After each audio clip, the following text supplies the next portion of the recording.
নমস্কাৰ বন্ধুসকল আপোনালোকক আকৌ এবাৰ স্বাগতম জনাইছোঁ মোৰ এটা নতুন ভিডিঅ'ত। তো এটিএমৰ পৰা পইচা ওলোৱা যেটো আপুনি দেখা পালে এইটো আসলতে মই এটিএমৰ পৰা পইচা উলিয়ালো উইদাউট এটিএম কাৰ্ড নোহোৱাকৈ মই এটিএমৰ পৰা পইচাটো উলিয়ালো।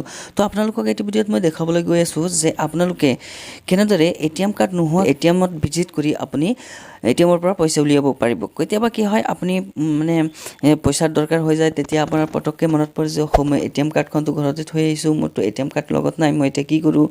তেতিয়া সেইটো সময়ত আপুনি এই প্ৰচেছটো আপুনি ব্যৱহাৰ কৰিব পাৰে। মই সেইটো প্ৰচেছটো আপোনালোকক সম্পূৰ্ণ দেখাই যাম। মোৰ ভিডিঅ'টো আপোনালোকে প্ৰথমৰ পৰা শেষলৈ চাই থাকক।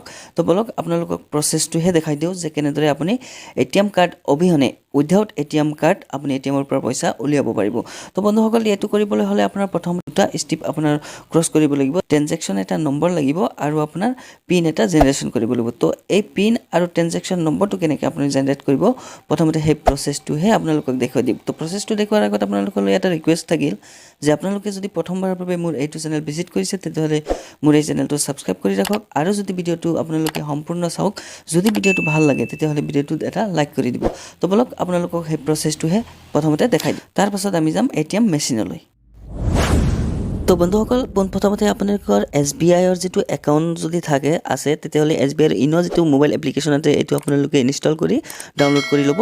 তাৰপিছত ইনো কেছত আপুনি ক্লিক কৰিব। ইনো কেছত ক্লিক কৰাৰ লগে লগে ইয়াতে চক লিখা আছে এটিএম বুলি লিখা আছে, withdraw money from SBI ATM। ইয়াতে আপুনি ক্লিক কৰিব। ইয়াতে ক্লিক কৰি দিয়াৰ লগে লগে ইয়াতে আপোনাৰ এমাউণ্টটো বহাবলৈ আহিব, কিমান এমাউণ্ট আচলতে আপুনি এটিএমৰ পৰা উলিয়াব। ইয়াতে মই 5,000 বহাই দিলোঁ। 5,000 বহাই দিয়াৰ পাছত তললৈ আপুনি নেক্সট এটা বটন পাব, সেই বটনত ক্লিক কৰি দিব। ক্লিক কৰি দিয়াৰ লগে লগে ইয়াতে চাওক ক্ৰিয়েট পিন, যিটো মই কৈছিলোঁ যে পিনটো ক্ৰিয়েট কৰিব লাগিব। ইয়াতে মই পিন এটা ক্ৰিয়েট কৰি দিলোঁ। আপুনিও ঠিক তেনেদৰে পিন এটা ক্ৰিয়েট কৰি ল'ব।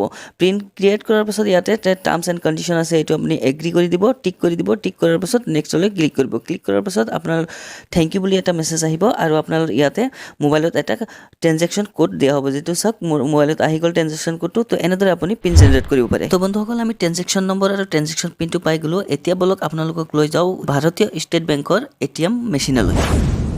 সব বন্ধুসকল আপোনালোকক লৈ আহিছোঁ মই SBIৰ যিকোনো এটা এটিএম মেচিনলৈ। ইয়াতে ইনো কেছ যিটো অপশ্যন আছে এই চক লিখা আছে, ইয়াতে আপুনি এই বটনটো টিপি দিব। টিপি দিয়াৰ লগে লগে আপুনি ইয়াতে ট্ৰেনজেকশ্যন নম্বৰটো বহাব লাগিব, যিটো ট্ৰেনজেকশ্যন নম্বৰ আপোনাৰ মোবাইলত মেছেজত আহিছে। তো মই ট্ৰেনজেকশ্যন নম্বৰটো এনেদৰে বহাই আছোঁ। বহোৱাৰ পাছত আপোনাৰ কনফাৰ্ম যিটো বটন আছে কনফাৰ্ম বটনটো আপুনি টিপি দিব, যেনেকৈ মই টিপি দিলোঁ। তাৰপাছত আপোনাৰ এমাউণ্টটো আপুনি বহাব, কিমান এমাউণ্ট 5,000 মই তাতে দিছিলোঁ। চ' মই ইয়াতে 5,000 মাৰি দিলোঁ। ইয়াতে কিন্তু আপুনি 10,000 মাৰিলে নাহে, 5,000 যিহেতু আপুনি মাৰিছে 5,000 মাৰিব লাগিব। তাৰপাছত প্লিজ ইণ্টাৰ 6 ডিজিট ইনো কেছ কোডটো, 6 ডিজিটৰ যিটো ইনো কেছ কোড সেই কেছটো কোডটো মই মাৰি দিলোঁ। মাৰি দিয়াৰ লগে লগে কনফাৰ্ম যিটো আছে সেই বটনত মই মাৰি দিলোঁ। মাৰি দিয়াৰ লগে লগে ইয়ৰ ট্ৰেনজেকশ্যন ইজ বিং প্ৰচেছ, তো প্লিজ ৱেইট। তো মই অলপ সময় ৱেইট কৰোঁ, চাওঁ মোৰ পইচাটো আহে না নাই।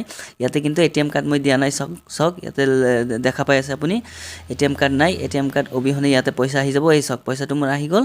তো এইটো এটা ভাল সুবিধা বন্ধুসকল, এইটো মোৰ ট্ৰেনজেকশ্যনটো ছাকচেছফুল হ'ল। ইয়াতে চাওক ইনো cash transaction withdraw transaction successful ইয়াতে আহিল। সব বন্ধুসকল আপোনালোকে ঠিক এনেদৰে পইচা উলিয়াব পাৰিব। সব বন্ধুসকল আশা কৰিছোঁ আপোনালোকে ভিডিঅ'টো ভালদৰে বুজি পাইছে আৰু এই ভিডিঅ'ত যদি আপোনালোকৰ ভাল লাগি থাকে ভিডিঅ'টো এটা লাইক মাৰি দিয়ক, কমেণ্ট বক্সত কমেণ্ট কৰি জনাই দিয়ক ভিডিঅ'টো কেনেকুৱা লাগিল আৰু যদি আপুনি নতুন আহি থাকে এই চেনেলটো ছাবস্ক্ৰাইব কৰি ৰাখক।